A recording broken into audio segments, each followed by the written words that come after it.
마음이란 무엇인가에 대하여. 오늘은 유튜브를 시작한 지 구독자가 100명 되는 날이다.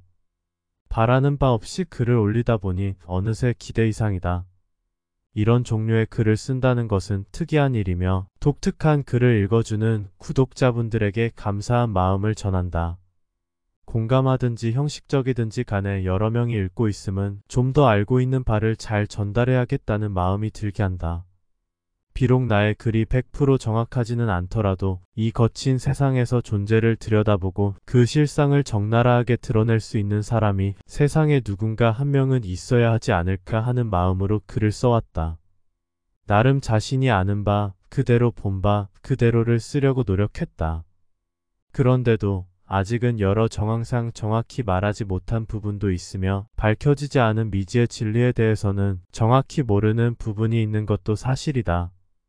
이번 글의 주제를 무엇으로 쓸까 생각하다가 이 길의 시작점이자 중요한 논제 중 하나인 마음에 대하여 들여다보는 것이 적당하리라 생각했다.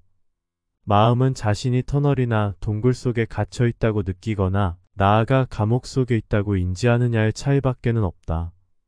그 감옥 속에서 밖으로 빠져나오길 바란다면 실로 자신이 그 속에 있다는 것을 알아서 확신하여야 한다. 인류의 보편타당한 견해로는 절대 보이지 않으며 인간의 눈으로는 볼 수 없게끔 만들어졌음에도 불구하고 전혀 다른 관점으로 모든 존재를 관하려면 마음을 들여다보고 바로 아는 방법이 유일한 길이다. 마음에서 대표적으로 드러나는 것은 괴로움인데 괴로움은 더는 회피의 대상도 아니며 망각의 대상도 아니다. 괴로움을 자신의 것으로 받아들여 취하되 흔들리지 않으며 견고한 마음을 유지하는 것이 중요하다. 없는 괴로움을 찾아다니며 애써 만들 일도 아니지만 있는 괴로움을 굳이 없다고 삭제시킬 필요는 없다. 왜냐하면 괴로움이 없다면 자신이 갇혀 있다는 사실을 모르게 되기 때문이다. 즉 괴로움을 통하여 자신이 육체에 갇혀 있으며 묵시적 동해 속의 사회에 갇혀 있고 나아가 마법과도 같은 거대한 존재 시스템에 견고하게 갇혀 있음을 알게 된다.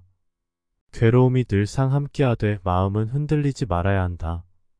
비유하자면 물은 계곡과 하천을 지나 바다에 이르지만 끝없이 부딪혀도 멍이나 상처가 생기지 않는 것과 같다. 이렇게 흔들리지 않는 마음이 드러나게 되면 그때는 다른 무엇보다도 존재를 들여다보아야 한다. 이렇게만 되면 그 이외 어떤 수행과 깨침도 무의미해진다. 행복과 영생이 목적인 사람은 각자가 알아서 영리하게 그 길을 가면 그만이다. 그러나 두 번 다시는 태어나지 않는 불생이 목적이거나 온전히 소멸하는 피존재가 목적인 사람은 일반인과는 전혀 다른 마음을 지녀야 하는데 그러려면 존재의 본질을 들여다보는 방법이 제일이다. 이 길에서는 누구나 한 번은 깊은 함정에 빠지게 되는데 그것이 무아이며 불성이고 열애장이다. 이런 제망의 그물을 뚫고 나올 수 있는 힘이 바로 마음이다. 마음은 망각되거나 사라진 듯 해서는 안 된다. 보고 아는 것이 아직도 턱없이 부족하기만 한데 어째서 척뒤적은 마음을 소멸시키려고 애쓴다는 말인가. 아직은 마음을 바로 보고 바로 사용하지 못하는 까닭이다. 마음에 끌려다니면 노예인 것이고 마음을 바로 세우면 자유인이 되는 것이다. 종교와 철학과 사상에서도 마찬가지다. 머무르려는 마음이 사라지면 이 세상을 실제하는 것으로 보게 되어 존재에서 벗어나려는 마음이 생기게 된다. 즉 한치라도 머무르려는 마음이 있게 되면 이 세상이 실제이든 실제가 아니든지에 상관없이 벗어나려는 마음은 일어나지 않는다. 그러면 왜 무슨 연유로 머무르지 않는 마음을 통해 벗어나려는 마음을 일으키게 되는가?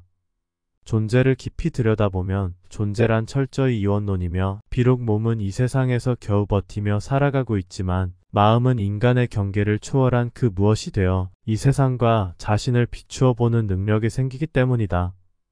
비유하자면 개미가 개미의 관점이 아닌 사람의 관점으로 자신 개미의 본능을 관찰하는 것과도 같아서 인간의 한계 너머에서 무언가가 되어 자신의 본능을 낱낱이 관찰하여 비추어 보는 것과 같다.